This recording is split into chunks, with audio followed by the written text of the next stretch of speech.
Welcome back, and dive into the next chapter of the TV5 Book Club. Author Ron Joseph is here. Thank you so much for coming in. Thank you for having me. So tell me a little bit about this book, Bald Eagles, Bear Cubs, and Hermits, a memoir of a wildlife biologist. Right. Well, I started writing for the Moosehead Messenger when I worked in Greenville in the 1988 weekly paper. And the Bangor Daily News picked up some of the stories that were in there, and Down East Magazine picked up some of the stories, and I said, well, people seem to be enjoying these stories. I'll continue to write. And then eventually, I had a collection of like, I don't know, 50, 60 stories. Mm-hmm. And I had these friends, Paul DeWarren, the writer, he said, you got a book here. So he said, I think you should pitch it to Allenport Press. So I did, and lo and behold, I have a book. So tell us some of the things that you've encountered that made their way into this collection. Well, the book starts out with stories of my twin brother, Don, and I. Mm-hmm. He's an Orono resident, growing up on my grandparents' dairy farm in Mercer. They had no electricity, no running water. And as kids, in the 1950s, we loved being around workhorses and farm animals and wildlife. And yep. that's where I got my interest in wildlife. So the book starts out 5 or 6 chapters on my brother and my time on the dairy farm. We loved it. Mm-hmm. And then goes on to my career as a wildlife biologist. Encountering, bald eagles, bear cubs. Yeah, I think Charlie Todd and I, the eagle biologist in the state, he's now retired, like me. We started working on eagles in 1978, recovering when we had like 24 pairs of eagles, that's all. Now we've got 800. So we were working to restore the bald eagle population. And it was pretty tenuous there for a long time that we didn't think possibly the birds would even make it, mm-hmm. would even survive.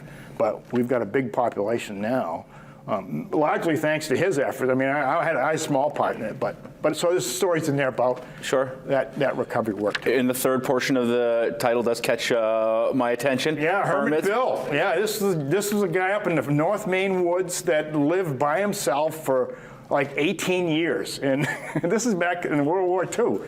And I'd heard stories about this man my whole life, and I started writing notes down when I was a youngster.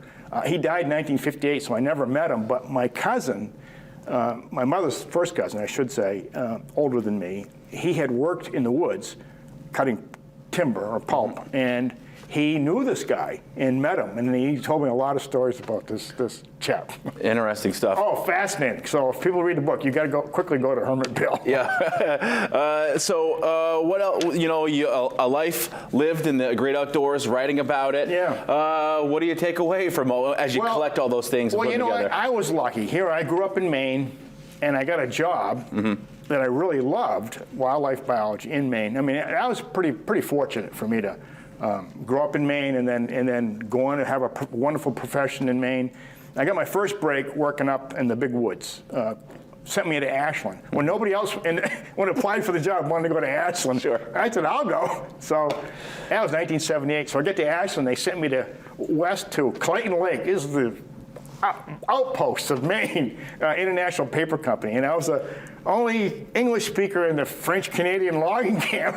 It was heaven. Yeah. I mean, I didn't. When April came, I didn't want to leave. Sacre bleu! Yeah, exactly. It was a wonderful experience. I loved it. If people want to read the book, what should they do? Where can they go? They can go to Briar Patch has copies.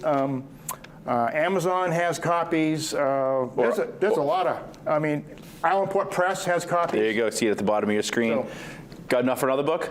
Well, I think I do, but we'll see.